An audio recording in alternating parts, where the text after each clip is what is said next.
Okay, this is a cathode ray tube. What it essentially is, it's a vacuum chamber. There are no gases inside this glass tube. The only thing we have are two electrodes, one's called the cathode, the other's called the anode, and a fluorescent screen in the background. It's coated with some type of fluorescent material. When I turn the power supply on, we'll see a beam that causes that fluorescent screen to glow. Looks like a nice straight line, doesn't it?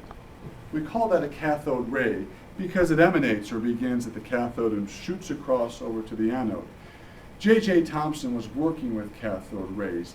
We really didn't understand what they were. I mean, we have electricity going in one side and coming out the other, but there's nothing inside to conduct it. It's a vacuum tube. So he decided to apply a magnetic field to this cathode ray, and he found something interesting. Let me apply one pole of the magnet to this beam and we'll see what it does, and then we'll flip it around and see what the other pole does. This is my favorite part. Can you see what's happening to that beam? What does it appear as though it's happening to it? It's moving. It's moving, it's being repelled, isn't it, by the magnet.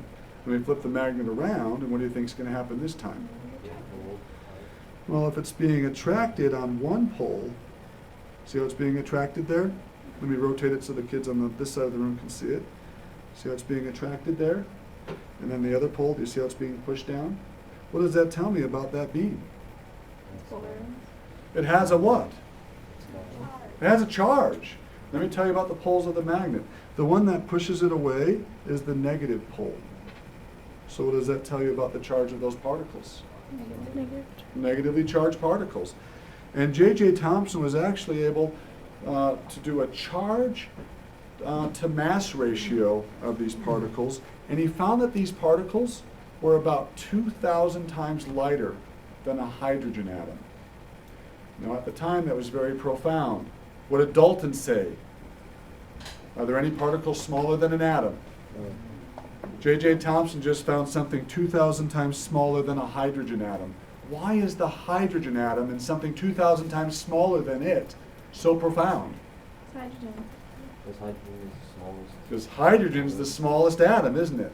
So if we found something 2,000 times smaller, we have found our first subatomic particle.